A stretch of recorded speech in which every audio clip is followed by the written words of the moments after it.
салом ба кулли мухлисони канали Самбои ТВ Екатеринбург. мо дар Истаравшан, боз на Истаравшан ҳастем. аз Истаравшан, аз роҳи Истаравшан ба роҳи Душанбе рафта истодаем.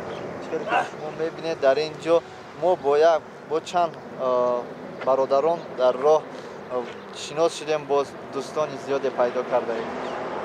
шумо агар хоҳед ки Истаравшанро, Хуҷандро тамошо биёед, албатта кӯшиш кунед ки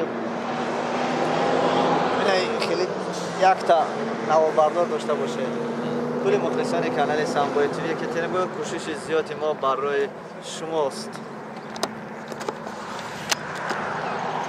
кӯшиши зиёди мо барои шумост. мо ба тамоми гӯшаву канори тобе ва дур аз тобеи марказ ба навор гирифта пешкаши шумо мекунем, то ки шумо донед ва тамошо кунед, тоҷикистони худро ёд кунед. дар ғарибӣ бошед омада, аз ғарибӣ ба худи агар аз Душанбе бошед, аз Кӯло бошед, аз Турған бошед ё аз Истаравшан, ростакӣ дар он ҷо самолёт парида хона наравед.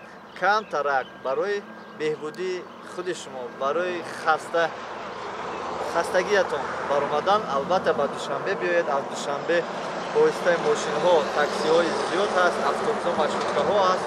шумо метавонед бо ин роҳҳои зебои Тоҷикистон ки обод шудааст, роҳҳо хеле таъмири хуб дидаанд, шумо метавонед бо ин роҳҳо ба худи Лелнобод равед, Истаравшан равед, ба Панҷакент равед, ба Айнӣ ки мо рафтем, ҳама наворҳош дар ин камераи мо ҳаст. ба худи Помир рафта, дар вақти пеш аз худи Душанбе ба Ленобод омадан 10 соат 12 соат вақт буд. ҳозир бошад 3 соат 3.5 соат роҳ аст. марҳамат, тамошо кунед, мо боз роҳи худро давом метавонем.